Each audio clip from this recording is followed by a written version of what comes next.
आहे काय नेमकं कशा पद्धतीने वाटचाल असेल? निवडणुका असल्यानंतर प्रत्येक उमेदवाराला आपापला फॉर्म भरावा लागतोच. त्या पद्धतीनं आज आम्ही फॉर्म भरायला चाललेलो आहे. मुख्यमंत्री, उपमुख्यमंत्री रामदास आठवले साहेब, प्रफुल्ल पटेल साहेब असे काही मान्यवर, चंद्रकांतदादा पाटील, नीलमताई गोरे असे काही मान्यवर आहेत.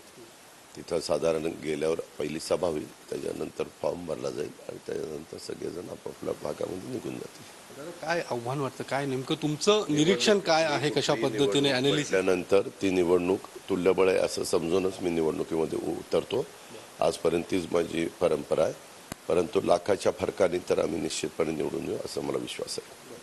दादा, सातत्याने काल जे तुम्ही वक्तव्य केलं निधी वाटपासंदर्भात, त्यावरून विरोधकांकडून टीका केली जाते, आचारसंहितेचा भंग केला. फक्त 150 लोकांची मीटिंग होती आणि त्याच्या संदर्भामध्ये जाहीरनामे एकेकाचे जर तुम्ही बघितले तर स्वतः आपण जाहीरनामा वाचा वेगवेगळ्यांचे, त्याच्यात पण ते सांगतात की आम्ही जर निवडून आलो तर आम्ही हे देऊ.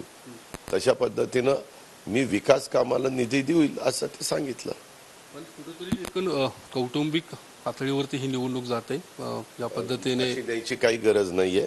ही निवडणूक ही देशाच्या 140 कोटी जनतेचं भवितव्य 5 वर्षाच्या करता कोणाच्या हातात द्यायची, ह्या पद्धतीची निवडणूक आहे. देशाची निवडणूक नाही, ही भावकी गावकीची निवडणूक नाही.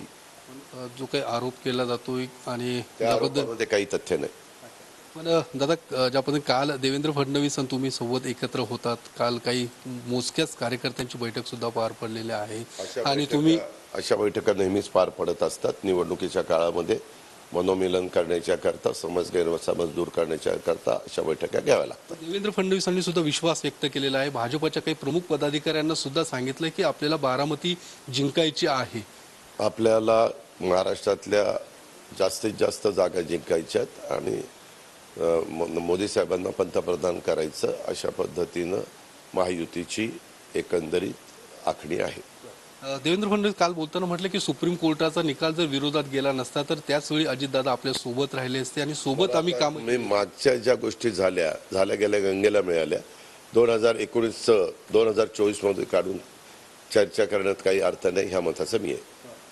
ज्या पद्धतीने तुम्ही तुमच्या कुटुंबाच्या संदर्भात बोलले की तुमच्या निवडणुकीला कोणीच नव्हतं, भावकी किंवा इतर जी काही लोक नव्हती, मात्र पावसाळ्यातल्या छत्र्याप्रमाणे ते आता उगवलं, त्याला योग्य वेळ आल्यावर बोलणार असं राजेंद्र पवार. त्या गोष्टीला इतकं महत्त्व देण्याचं कारण नाही. निवडणूक देशाची आहे, त्याच्यावर मी आता देशाचेच मुद्दे घेणार आहे.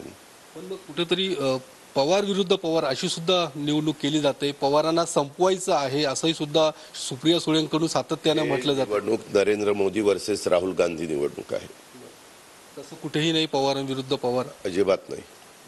पण मग काय नेमके मुद्दे घेऊन तुम्ही लोकांसमोर जाणार की बारामतीमध्ये सातत्याने तुम्ही काम करतात? मोदी साहेबांनी 10 वर्षात केलेलं काम हेच समोर घेऊन जाणार आहे. उद्या 5 वर्षात आपल्याला आणखीन आपल्या देशाला प्रगतीपथावर न्यायचंय, अजून आपले सर्वांगीण विकास करायचा, या मुद्द्यावर आम्ही पुढे चाललेलो आहे. दुसरीकडे असं एक की तुम्ही फॉर्म घेतलेला आहे, त्यामुळे तुमची सुद्धा उमेदवारीबाबत होईल पुढे. रोहित पवार म्हणतात की दिल्लीवरून आदेश आल्यानंतर तुम्ही उमेदवार असणार. मी डमी फॉर्म भरतोय. एखादा उमेदवार फॉर्म भरल्यानंतर एक डमी फॉर्म भरायचा असतो म्हणून तो भरतोय, तो माझा अधिकार आहे म्हणून भरतोय.